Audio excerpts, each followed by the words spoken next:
Assalamu alaikum, my dear students, ladies and gentlemen, my dear professionals.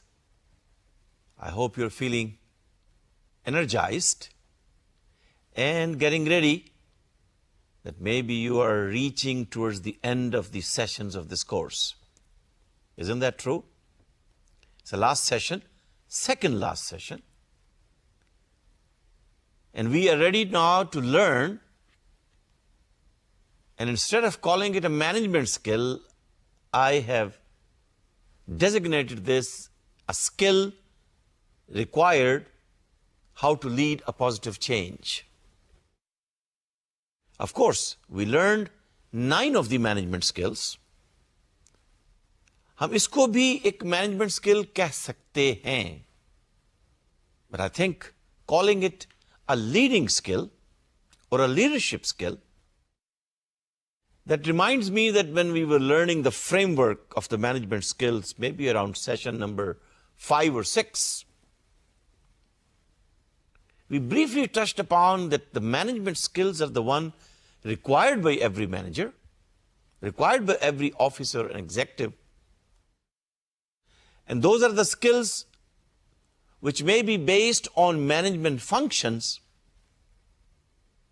but then at the same time, if you focus on the advocacy skills, if you focus on the changes which are required by the market, required by the organizations, required wherever you work in a workplace,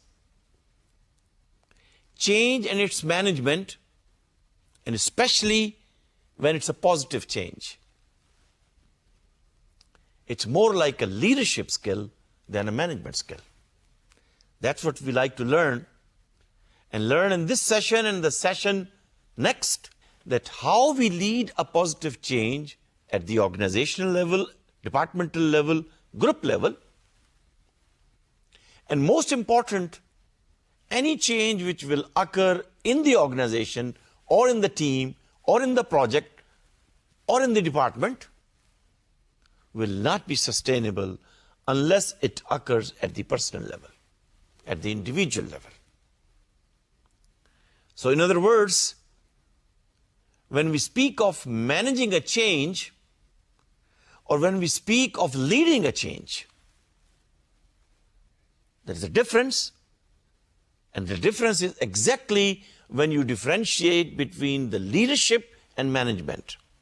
A manager, an executive, an officer is a one who is responsible to do the things in the right fashion. He or she follow the process. He or she would like to see what the policies and the strategies are. What are the tools and resources available, and what's the timeline? Management is doing things in the right fashion. You follow the procedure. You carried out what is required. You looked into the SOP. You did it. What was written in the recipe. You have just implemented what is written as a code. What will be the end result? What would be the effectiveness? What would be the long-term impact? You really do not look into it from that angle. That's why Professor Van Bannis says that leadership is that you do and you do the right things. If you need a little tuning in the process, tuning, and tuning is changing. If you need a little adjustment in the procedure, if you need to go a little out of the box, you'll do it. Because you are focused on doing the right things. You are in control. You are in charge.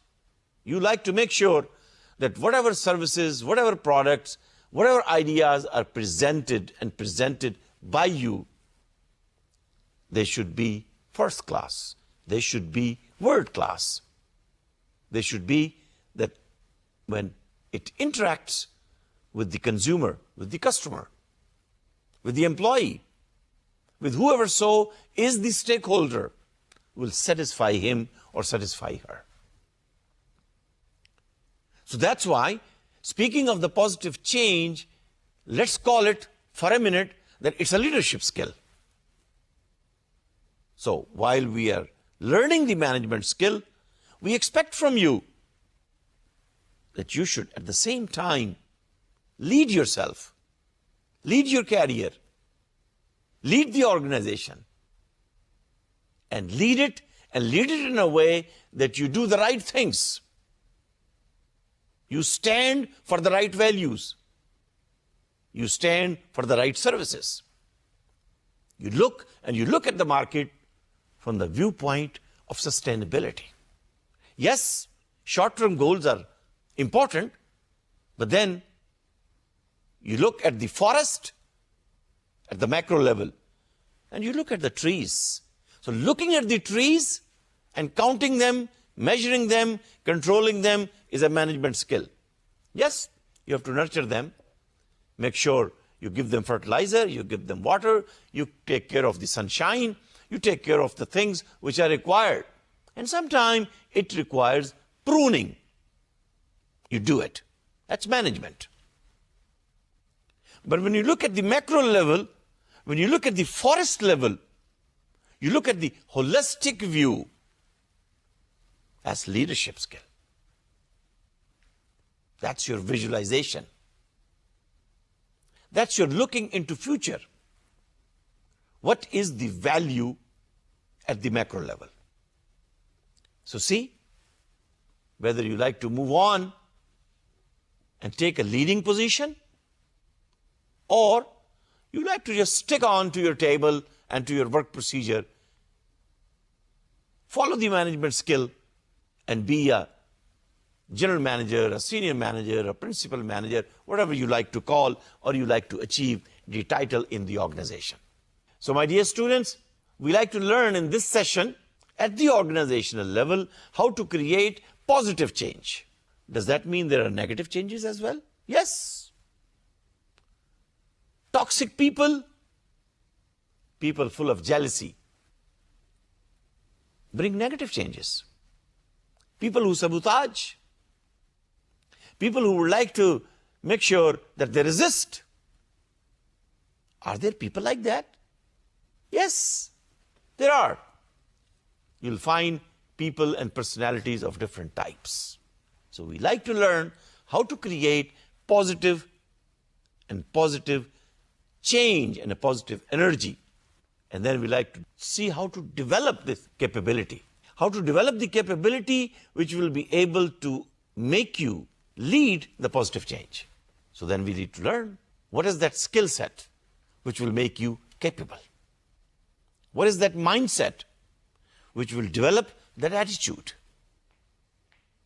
Which is that technical set which requires you to learn certain tools? And then you acquire that ability, whether this ability is to sit in a course and go through a training program, or maybe sit on a computer or a machine and learn it in a technical way. But you acquire the ability so that you can mobilize the capabilities of others as well, around you, sitting with you, your peers, your colleagues. You can achieve the positive change. That's why this is not an individual skill, it's a group skill. You have to work and work with others. You have to relate and relate positively, so a positive synergy is created. Positive energy is flowing from you to others. And positive energy is what keeps you coming back to the organization every day. Now, speaking of change, my dear students, it looks easy, it looks simple. But let me tell you to begin with, this is the rule of the nature. Better it is that you learn it. Better it is that you adapt it. You adjust yourself. The changes will be there. Changes in your career, changes in your life, changes in your family, changes in the market conditions, changes in the job conditions, changes in the office, changes in the structure, changes in the strategies, you name it. Changes will be there. Sooner you feel comfortable with it. I know some people it provides discomfort. Remember I used to say, Zami Jumbad na Jumbad Gul Muhammad. Gul Muhammad ka change hona bada mushkil hai. Gul Fatima ko changing skill को learn करना और changing attitude develop करना मुश्किल है.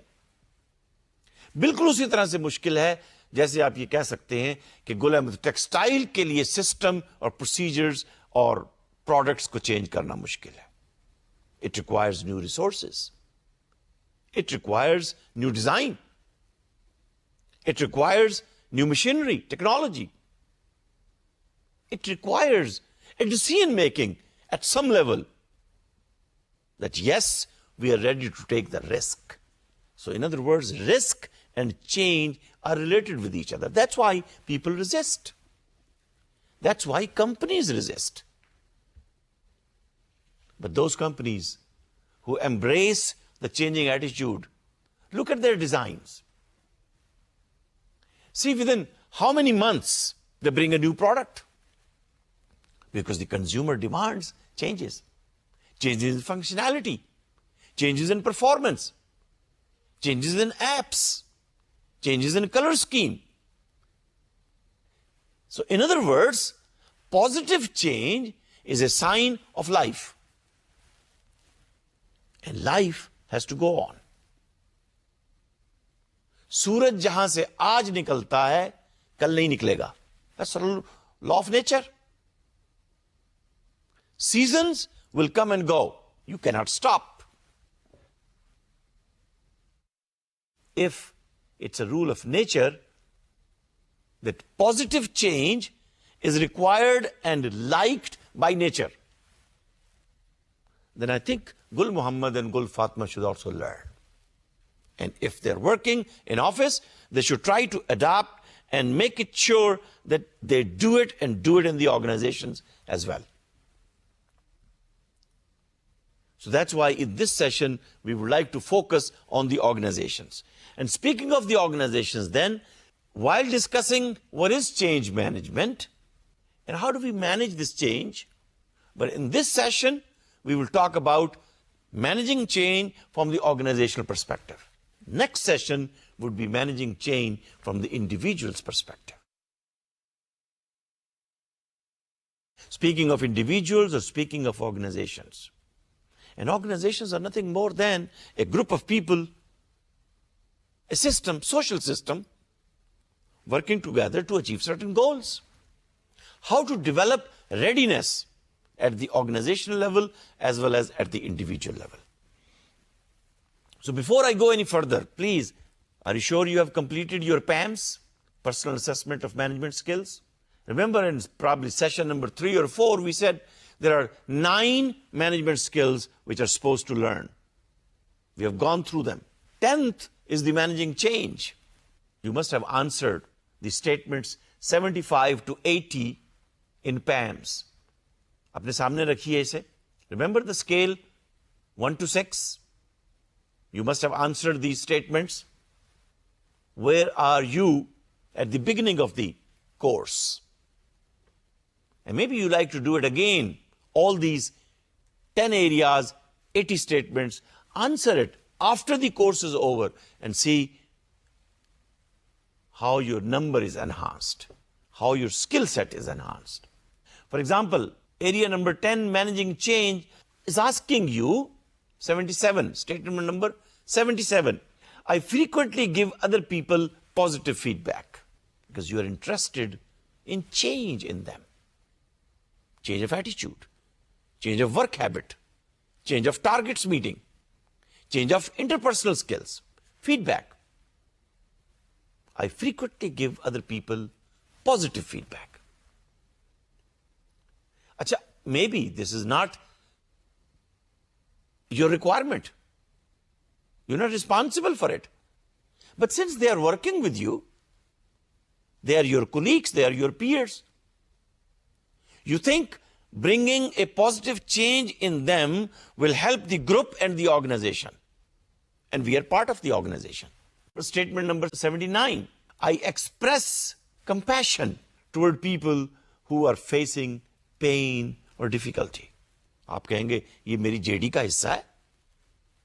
नहीं, आपकी job description में ये शामिल नहीं है कि किसी का दिल टूटा है तो उसको जोड़ने की कोई रेसिपी है आपके पास? दिल तोड़ना तो बहुत आसान है, but can you come up with some samad bond which can join these hearts together? I express compassion. It's not a management skill. That is the difference. You can do it, you may not do it. Still, it's all right. But think of it from the human point of view. Organizations are human systems. Yes, in human system, there is technology. There are machines. There are robots. We use them. We control them. But they should not control us. I'm not a machine that I don't have emotions. We are asking you and expecting from you, do you have compassion? I express compassion toward people who are facing pain or difficulty. Think about it, how deeper it will go. अच्छा, फिर इस तस्वीर का दूसरा रुख देख लीजिए. When you are in pain, when your department is in pain, products are not being sold. Projects are not coming in. European and American markets are tough. They do not look positively towards Pakistani companies. You feel the pain. You feel the pain of losing the job. You feel the pain that what will happen to your family when you lose the job. बिल्कुल उसी तरह से इस वक्त आपसे ये पूछा जा रहा है, do you express compassion to the others who might be in difficulty? I'm not sure आपका आंसर क्या है. Scale of 1 to 6, you might have given the answers. But please keep in mind, this is an expression which brings positive energy to the office. It brings positive change in the behavior of others towards you. And the last statement, statement number 80, please take a look on it and then see what is your score. Statement number 80, my dear students, I usually emphasize a higher purpose or a meaning associated with the work I do, the product I'm making, the work I'm performing. It's not only that I'm being paid for it. Yes, you are being paid for it. Legally, you are bound to do this work, to be here, because you're paid for it. But we're looking, what is the higher purpose? Higher purpose is we want to bring not only satisfaction, but facilitation and enhancement in the lives of those people who use our services and products. We like to add value to the lives of the consumers. Look at the vision and mission statement of many companies. You will find, what is the higher purpose? Now, making profit is a purpose. Yes, I know. But you know, it's not a higher purpose. It's a bottom line. Remember? We call it bottom line. What is the top line? That's the higher purpose. What is the long-term purpose? That's what we're asking here. I usually emphasize higher purpose. And once again, when we learn this, even for the groups and organizations and societies, when we learn this from Prophet Muhammad sallallahu alaihi wasallam, you know, he was talking to his companions in a place, in a city, where there is no water, where there is no greenery, where there are no fruits, But speaking of higher purpose, if you do good deeds, if you follow this set of procedures, you will reach at a place where you will have plenty of fruits. Not only canals of waters and springs of water, but rather canals of honey and milk. Higher purpose. अच्छा, ऐसा भी हो सकता है? Higher purpose. हाँ, हो सकता है. If you have a vision and you articulate that vision. So that's not a management skill, it's a leadership skill. It's a advocacy skill. I'll bring that framework which you probably learned and we learned in session number 5. So I usually emphasize a higher purpose. Okay, so focusing on the organizational positive change. How to lead. मैंने कहा था ना, in this session, we like to focus on the organizational change. Why the organization should change? What are the pressures on the organizations? That they should adopt a change management strategies and policies. I've listed 5 of them. Number 1, globalization. Companies and the countries are living in a global village. The village and all the other villages are becoming flat. Globalization. How are you going to face this phenomena? When the markets are becoming global and the services are being offered from anywhere in the world, what are the pressures on the companies? What kind of new strategies and services and structures should be in place? Globalization. Number 2, information and communication technology. How it is affecting on your company's services and products. Look at how technology of information and communication has made the spread of information to the consumer, to the companies, to the competitor so fast. On a click of a button, you know what are the prices, what are the changes, where is the better quality product available. In the same way, how this information and communication technology is changing the consumer behavior. How it is affecting the kind of products and services you are bringing to the market. Number 3, quality and performance of your products and service. Can you perform in such a way that people would always keep on coming back to buy your services or products? Is it a quality local? Is it a quality global? Is it a quality that you are giving value more than what they are paying for? I don't want to go into the discussion what quality is, but very simple. Are you providing a service for the value which they paid for, equal or more or less? That will decide whether the customer will be satisfied or dissatisfied or pleased. Factor number 4, pressure number 4. I call it China factor. Cost and speed. I call it China factor. Cost and speed. How can this be produced? A quality product which will perform better but still at a cheaper price. And it can be provided so quick. In my village, at my home. Look at this trend. It's new. Consumers are expecting products, services delivered at home. We like to get mangoes from Sindh, peaches and plums from Frontier Province, and apples from Balochistan available to us in Lahore. Why not? Customers are willing to pay. How quick you can deliver. And look at these courier companies providing you services 24 hours a day, 24/7. Cost and speed. Are you available with your service 24/7 or not? And if a company is available with 24/7, think of it. What would consumers and customers will do?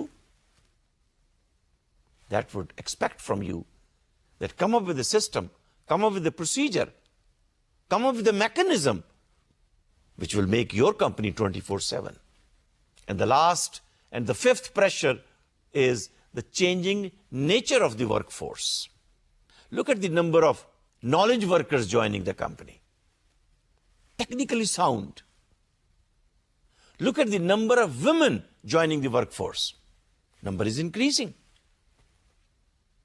And speaking of the nature of workforce, isn't this a pressure for the male managers that the female managers are coming with more higher level of intelligence, degrees? Is it not a pressure? Number is increasing and so is skill set. So the HR people should come up with a strategy and a policy. How are they going to deal this gender issue? Are you going to make some policies on sexual harassment? Gender harassment. See, changing nature of workforce. And then, even in the organizations, when there are 5 males and you put a 1 female there, it creates pressure on everybody.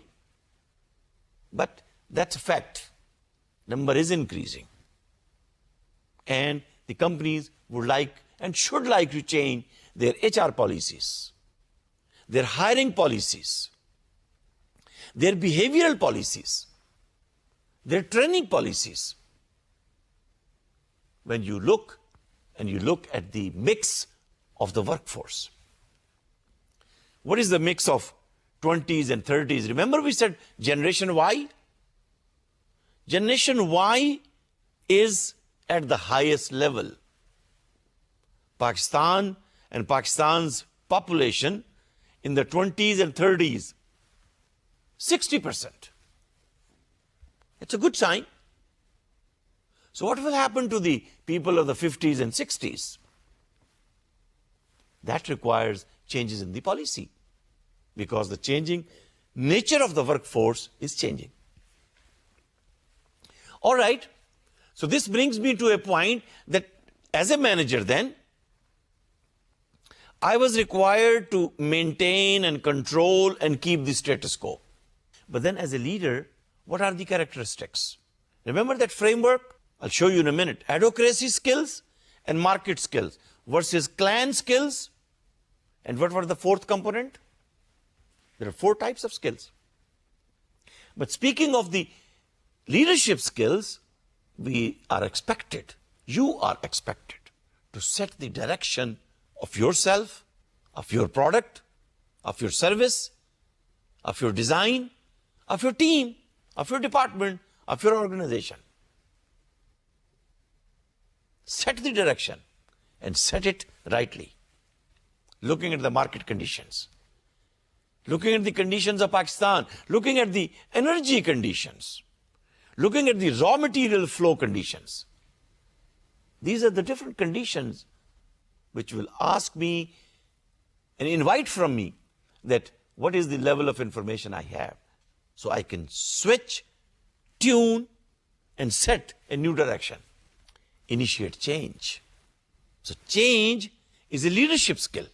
To initiate it, to sustain it, to lead it, it requires to take risk.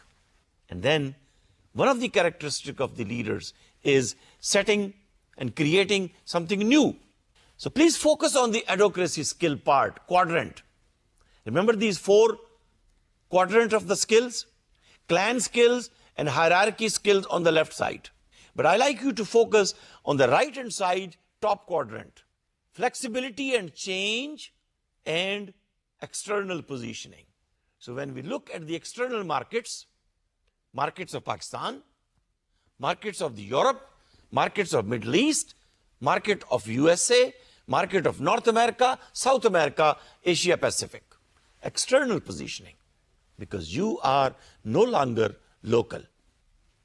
Remember Pakistani products? Look at the spices.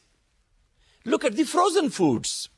I'm glad when I saw frozen food, cooked food, Pakistani food available in Canada. Won't that surprise you? That means Pakistani spices, Pakistani taste, cooked as a food item, available as a frozen food in the North American market. Opening up new market. External positioning. Now, when you take this Pakistani food, frozen, may it be a chapal kebab, may it be a tikka or Sikh kebab, whatever, available in the Canadian market. You can't put that level of red spices the way you do it in Pakistan. External positioning. It's a different market. External positioning. So when you externally position, and you have to make yourself flexible. So you have to change. Risk. Yes, I know. Risk is involved. But that requires from you, say, head of the marketing, head of the innovation, head of the product development, head of the business development, whoever so is. Can he or she articulate a vision for the consumers and their tastes in Canada for their Pakistani food frozen products? And I'm glad to share with you another Pakistani company. This Pakistani company has exclusive right. It's a courier company. Harvard Business School has written a case on it. We are proud of this Pakistani company. But this Pakistani company has been given exclusive rights to take the parcel and packages, it's a courier company, to the northmost island of Canada. Canada is almost at the North Pole. Canada as a country, and especially the Lawrence Island and the north parts of the island, where almost 10 months of a year it's snow. See the risk? People living in Pakistan, people living in the managers, working in the conditions of 40 degree and 50 degree, in winter 28 degree. Now you are entering into a market where winter is minus 60 degree. You cannot use the same procedures and processes what you do in Pakistan. No. External positioning. But it brings new revenues. It brings promotion for you. So you have to develop a vision, articulate it, and you change your skill set. Right now, the skill set of the organization, of the department, fostering innovation. Innovation तो लानी पड़ेगी. मैंने कहा था ना, ये जो मिर्चों का लेवल है, कनाडा में नहीं चलेगा. You want to enter there? Fine. You will sell your product in dollars. And look at Canadian dollar. It has superseded even the American dollar. Look at the Australian market. It has gone from 45 to 50 rupees, more than 90 rupees per dollar. So, are you ready to foster innovation in providing services, in taking your products there? So this means you have to solve the problems creatively. So this quadrant requires that your processes be flexible, your production planning be flexible. Your manager should love to work with uncertain conditions and certain conditions. This means you will position looking at the external market. And of course, if you look at the internal market, on the left-hand side, hierarchy skill or the market skill, these are managerial skills.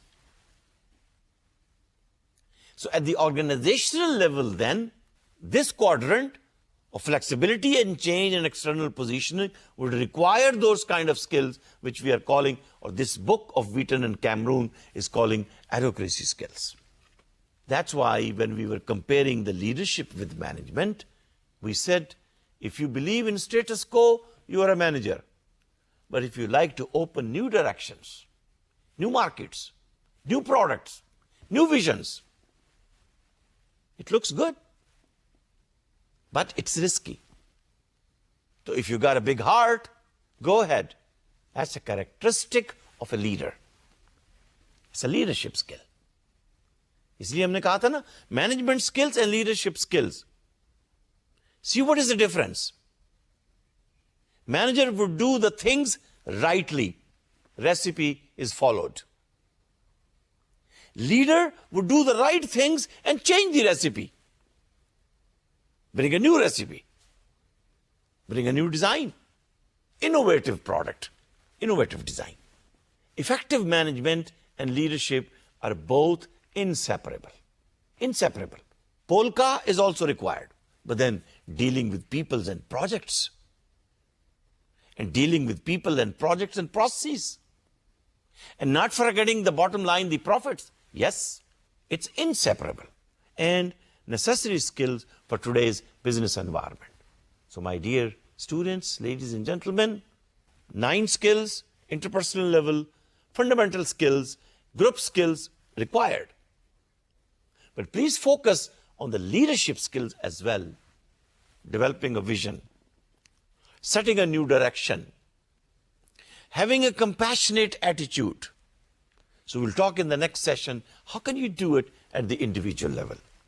So what are the frameworks available to us at the organizational level in the perspective of change so that we can help clarify complex situations? It can help, these frameworks can help leaders not overwhelmed with new information coming from the new markets. You see, this is a new information that we are being provided with the new contract, but our parcels will be shipped in a condition where the temperature is minus 60. New information. A leader would say, I'll do it. I will learn how to develop and set new directions. And of course, being a manager and a leader, you will help stabilize the organizations. Stability and sustainability. Management, leadership, and governance, all is part of the game. Sooner you do it, sooner you learn it, better it is for your career. Regardless whether you come from a small village or a town or a big city. It's up to you how you set your direction, how you articulate your vision. What is the scope of the change? Is it at the group level? Is it at the departmental level? Is it at the division level? Is it at the enterprise level, headquarter level? How many individuals will be impacted? Very simple example. When there are mergers and acquisitions, a company in Europe has acquired your company in Pakistan. How many people will be laid off? Will you be one of those? Change will come. Do you have a skill set which will be required even by the new company? So you will be not out of the job. That's up to you. You should keep always in mind what's coming in future. What type of change is required? Is it at the policy level, process level, system level, or your role is being changed? Instead of dealing with machines, now you'll be dealing with humans. And maybe you'll say, no, I'm not good at it. My interpersonal skills are not good. I'm comfortable dealing with robots. But you know, robots don't give you feedback. Humans give you feedback. Humans kick you back. Machines don't. It's more risky. But whoever so can handle people, whoever so can handle conflicts of people, they are paid higher level of benefits and jobs and salaries. Is it an incremental change? Is it an improvement? It's a dramatic change, breakthrough. Is it re-engineering? Quality management ke perspective mein? Is it a BPR or is it TQM? Is it Kaizen? Is it innovation? Think of it. Bring in mind what Steve Jobs did to its Apple. He had to make a decision. I want to take this company to high level. Should I go software base? Should I go hardware base? There was a lot of discussion. A big change, dramatic change, has to take place in company. After months of discussion, Steve Jobs made a decision. I will go software base. And look at the iPads, iPhones, iPods, you name it. And at the same time, you can't forget the competitor. So this means, looking at this change, there could be framework. What kind of approach you like to use? Choices are there, but you must be clear. Do you want to follow the economic approach, strategic approach, or people approach? I've taken three names. Economic approach and strategic approach, more or less milti-julti, rationalized, profit-oriented, short-term or long-term focus. But is it a people approach, OD approach, organizational development approach? There are different strategies. So if the approach is economic, purpose will be how to increase profits. By hook or by crook? It depends. Our purpose is to increase profit because our approach in changing the structure and the strategies of the organization is to increase profit. Even if we have to lay off people, we will do that. Because purpose is to increase profit. We want profit of the next quarter, $5 million. Well, if the profit level decision or the revenue decision is coming from the top, so leadership is top down. Decision will come from the top and you have to implement it. Focus will be then on structure and strategy. What kind of teams will be in place? What strategy would you use to increase the profit? And in this case, then the motivation would be incentives will lead the performance. Whoever so as a department, whoever so as a person will provide the performance, incentives will be given. What is the incentive? Profit, dollar, rupees. Because the focus of change is economics. Nothing wrong with it. You will find many companies doing the same thing.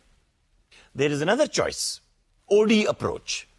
In OD approach, change is thought, planned, implemented, but here the purpose would be we want to build, develop the competencies of the employees.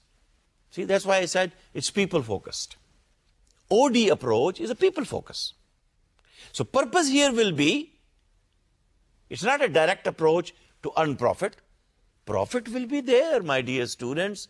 Bottom line will be there. But we will develop the competencies of the employees, and in return, the employees will give us better design, better market, better sales, better brand, better profit.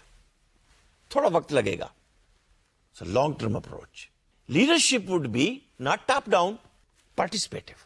Quality culture, quality councils, participative. And if the OD approach is followed, the leadership style has to be participative. Focus will be on developing and creating a culture, a set of norms and values where people can work together in a win-win approach. And in this case, the motivation will be incentives, but lagging performance. Performance first, incentives will follow. Economic model में मुझे बताइए जी मुझे क्या मिलेगा इसमें? Incentives will lead the performance. You tell me how much my salary will be increased, what will be the bonus, what will be the perks, what will be the benefits. I will show you the performance. In this case, I will give you the performance. And I know some incentives will be given to me because you have helped me to develop my competencies. Remember we spoke of competencies? Communication competency, culture competency. And those are the things which are required, and they add value to your life, to your career. So approach is different. And I think both of these approaches, whether you like to follow, remember that Kurt Lewine's model, unfreezing, freezing and unfreezing and learning and relearning. Chris Agrest's model is unlearning and learning and relearning. And Kurt Lewine's model is defreezing and refreezing and freezing. You look into those models and see how both can be applied in the approaches of the changes. So organizations are designed to favor stability, but then at the same time, leaders are required who will create change, and change positive. And speak of the positive, please take a look at it. At the organizational level, when we speak of positive, this means it should be a healthy organization. Physiologically speaking, it should not be healthy, it should be wellness program. Not healthy program. Healthy is normal. Individual should be healthy, organization should be healthy. Now when organization is healthy, we mean it's profitable. See the difference? When the individual is healthy, his physiological health is good. His psychological health is good. But when organization is healthy, that's a normal attitude, it's profitable. But when we say it's a positive change in individual, physiologically, then he should be well, not healthy, well. And psychologically, ideas should be flowing out of him. So at the organization level then, when we speak of revenues, negative means unprofitable, normal means profitable, and positive means generous flow of profit.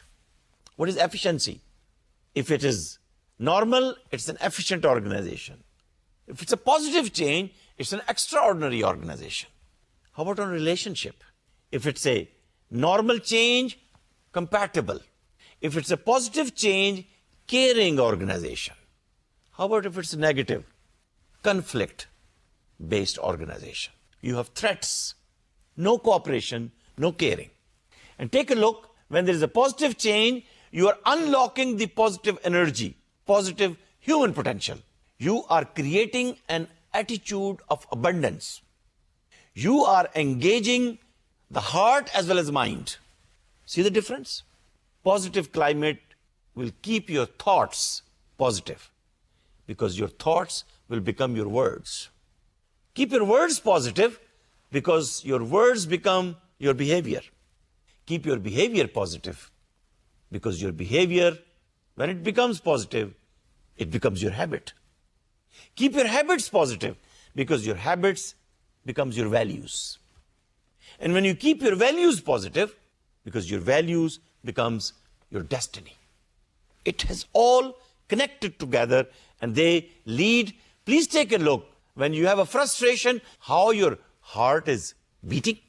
When you are healthy, positive mindset, the heart is appreciative. The heartbeat is normal. It has a physiological effect. Same is in the case of organization. You establish a positive climate, positive energy will follow.